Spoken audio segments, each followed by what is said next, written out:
What's up, y'all? Welcome back to Unfiltered Logic. Appreciate y'all riding with me on this journey to 1,000 subscribers. Every like, comment, and sub helps push this message further. So go ahead and hit that like button if you haven't already did so, and let's go ahead and jump into this. Y'all ever notice when regular people start speaking the truth, the room suddenly gets loud? Fox News just ran a voter panel about the economy and the government shutdown, and the GOP came up with so many real points, the other side just flat out lost composure. But let's get into it. I'm not just going to talk to you about it. I'm going to show you about it. Let's go ahead and see what they're doing. Voters' voices today. Republicans Maria, Jason, and Dwayne, a former New York City Assembly candidate. Our Democrats, Amanda, Jay, and Dan, and Independents, Dove and Mary Joseph. Great to see you both. I want to start with those independents, actually. Mary Josephine, I'm going to start with you. And honestly, independence is just another term for Democrats that agree with what Republicans do sometimes. I mean, they call themselves independents, but every independent I know really leans Democratic. So I know that you vote, you say, according to the issues that are most important. So for the midterms, give me what's most important to you. The economy. I just feel like we haven't had any reprieve from the inflation. We don't have like the taxes are just out of control. I really feel that, Americans need breathing room, and we don't have that right now. Interest rates are really high. Housing is unaffordable. It's really, really difficult for, anybody to make it. That's how I feel. I mean, if I feel these pressures as a business person, I can only imagine what the middle class and lower middle class feel like. Obviously, there are people there making money. There are people in the upper echelons that succeed and do well. But I believe for the middle class, it's really, really, really difficult. And I mean, if I'm feeling it, I can only imagine others are too. And I mean, she's completely right. The middle class is disappearing. I seen an article earlier today stating that the average first-time homebuyer in 2025 is 40 years old. Not 20, not 25, 30, 40 years old. In America, the average homebuyer is 40. That's terrible. That means that most people cannot afford a home. Just overall, most people cannot. Nowadays, most people don't have $1,000 in their bank account. It's interesting, and you've been on panels in the past here on Voters' Voices. I welcome you back. As an independent, you can see it kind of different ways, but you're hitting on that affordability situation, and that's something that Republicans are going to have to deal with. They're seeing it in a lot of different places, but the facts are that inflation has come down precipitously. And the problem is that it was at 9% or better for so long under the last president that the prices don't come down. They wait for the economy to reset. And so the 2 to 3% that we continue to go up is based on those high prices. And that's what affects affordability. So you've got to hit at something that takes away the pricing, like the price of energy, like some of the things that Republicans and this Republican president have said that he's trying to do through the tariffs. So we're watching all of it. But what you feel counts. Dwayne, I want to come to you and just get your idea about where because I see you nodding a little bit, but I'm wondering, where do you really want for the midterms the power to go? So I would like the GOP to stay in power because I think we need to start having tough conversations about spending even more.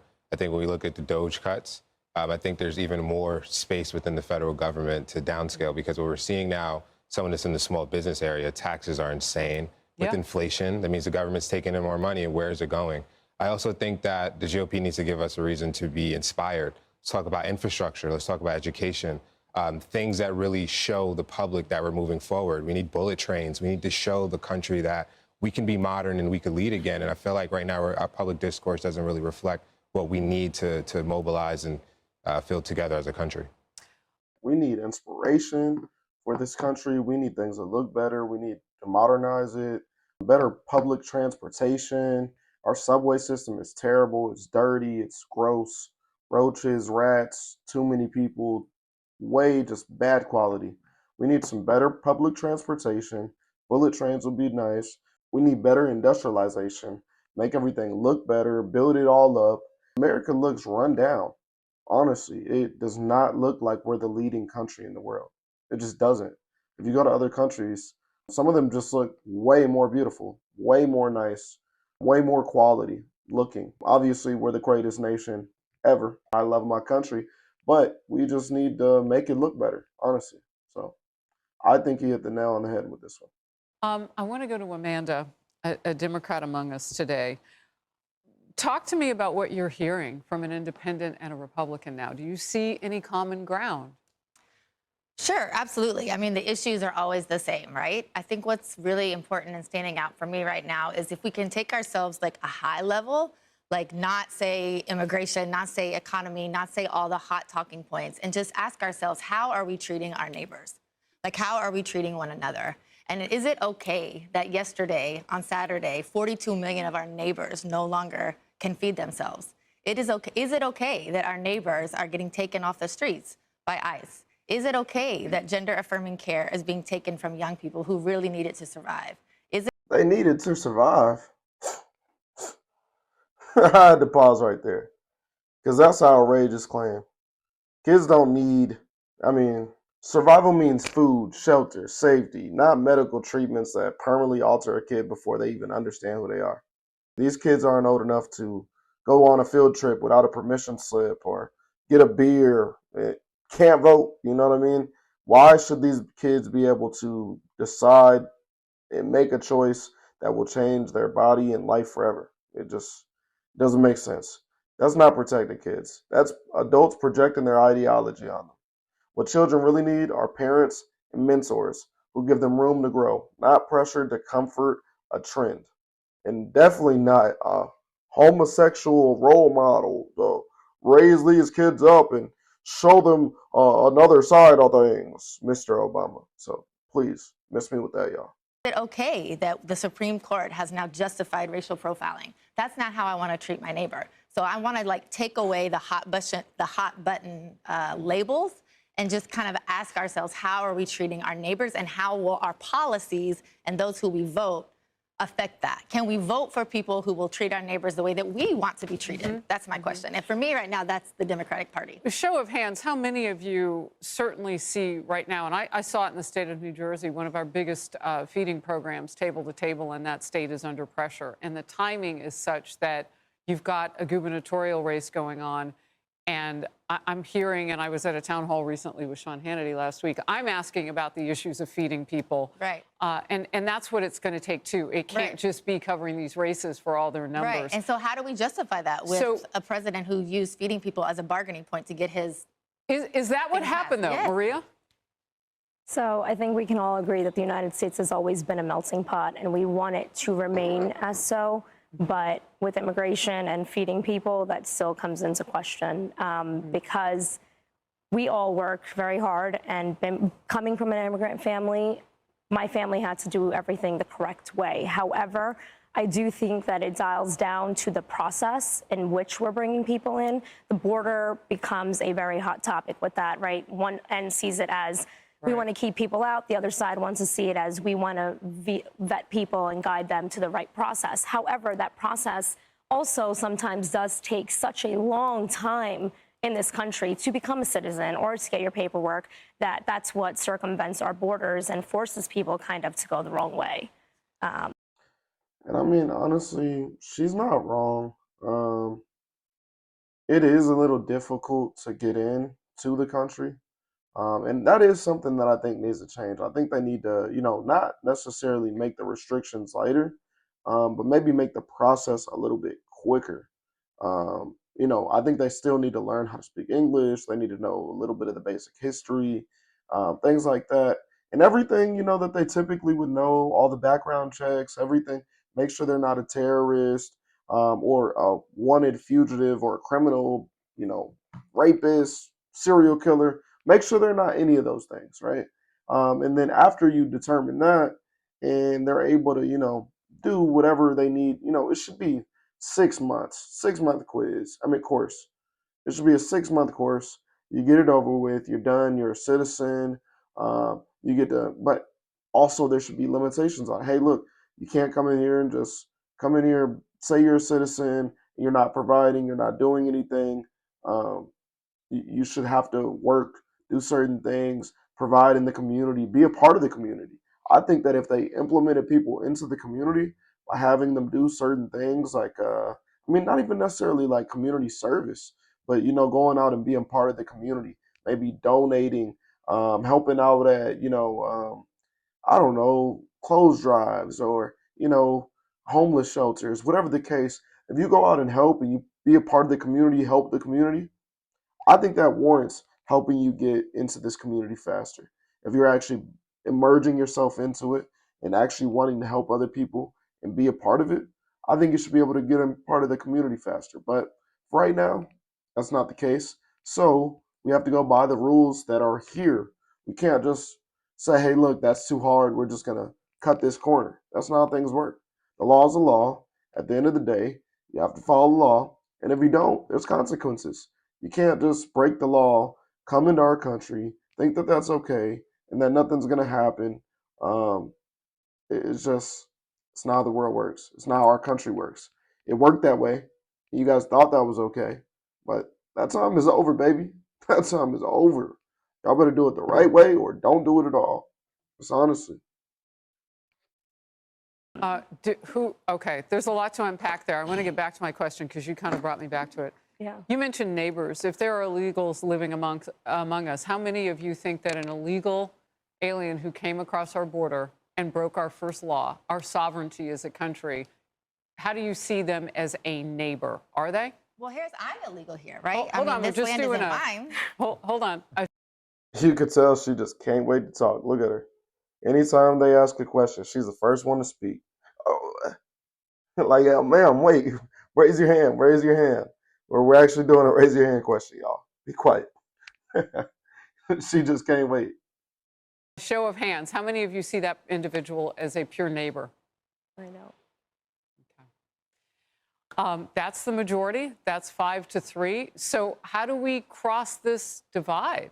How do we get there, Dove?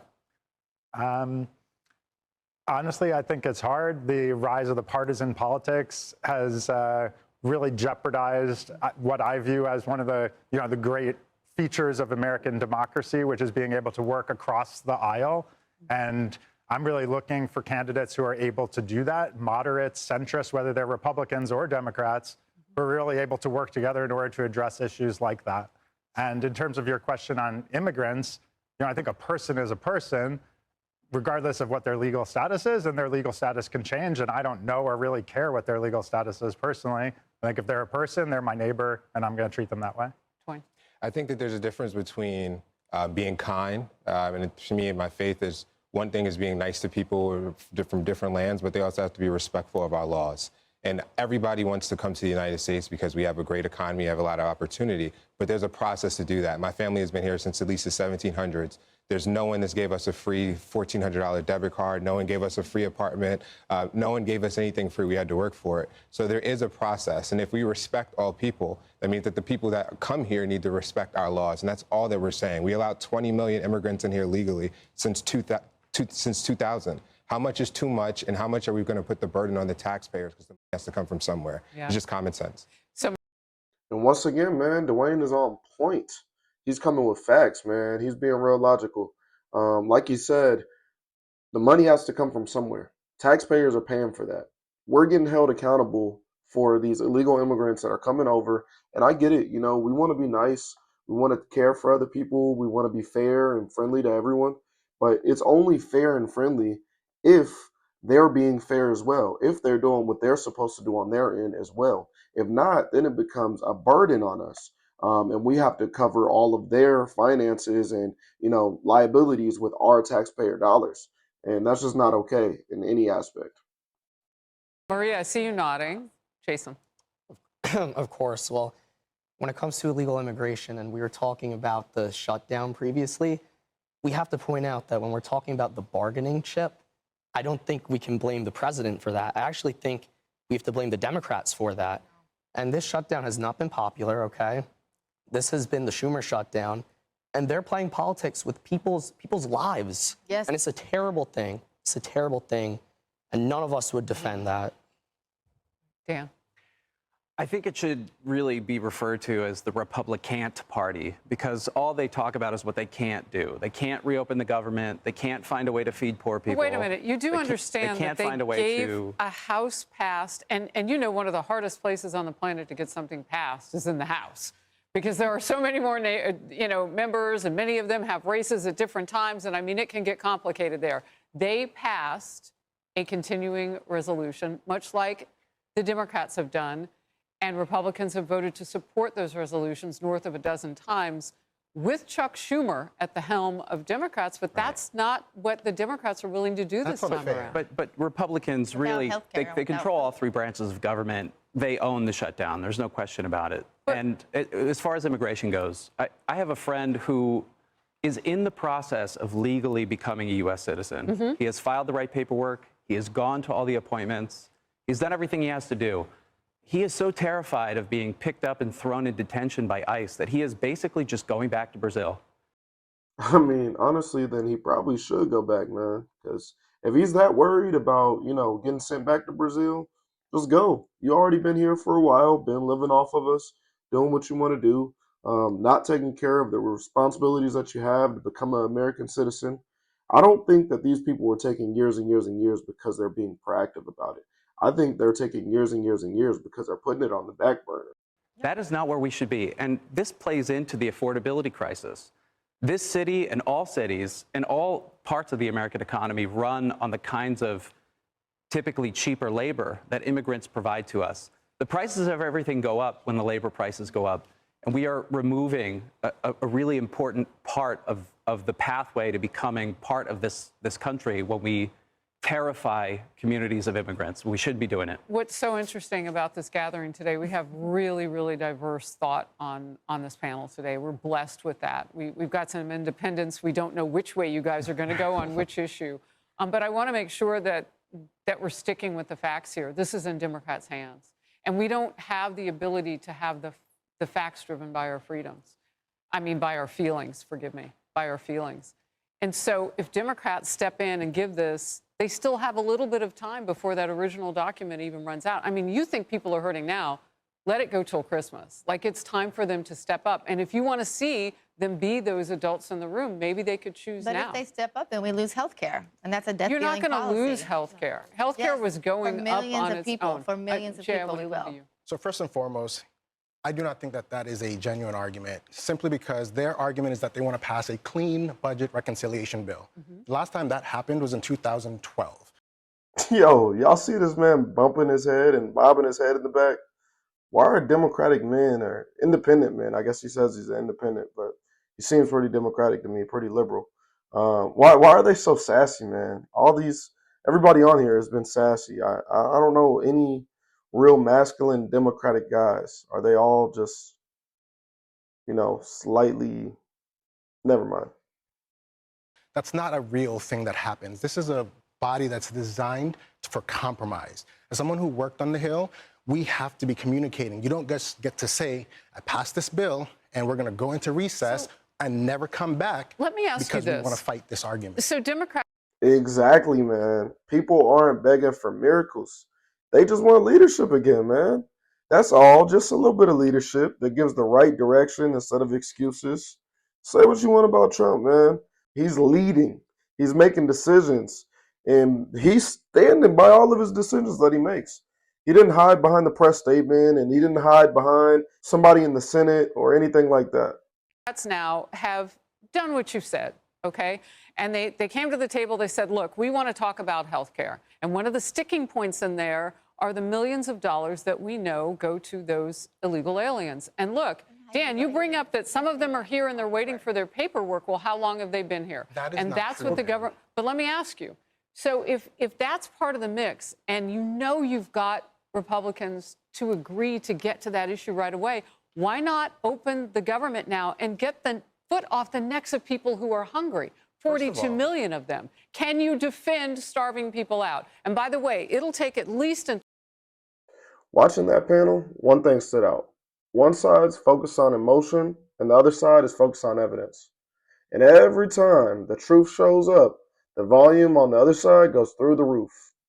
And I mean, honestly, I'm not even just saying the other side, but also the people in the middle. Feels like it's just a little bit of everybody picking sides, and you know,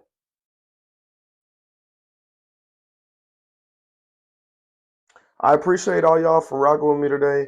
I'm giving away a $200 gift card to one of my subscribers, man. So make sure you're subbed, you hit the bell, you drop a comment with your take on this panel. And if you got a clip or a story that you want me to cover, go ahead and email it to me down below. Ain't no capping in my logic, this that real talk vibe. From the south where the grind don't die, we survive. Mind sharp, money right. Truth be the topic. Welcome to the game. This unfiltered logic. Ain't no sugarcoating here, just truth in the topic. Speak facts, not feelings, that's unfiltered logic. Pain made the hustle made profit. I learned from the struggle, now I profit off logic.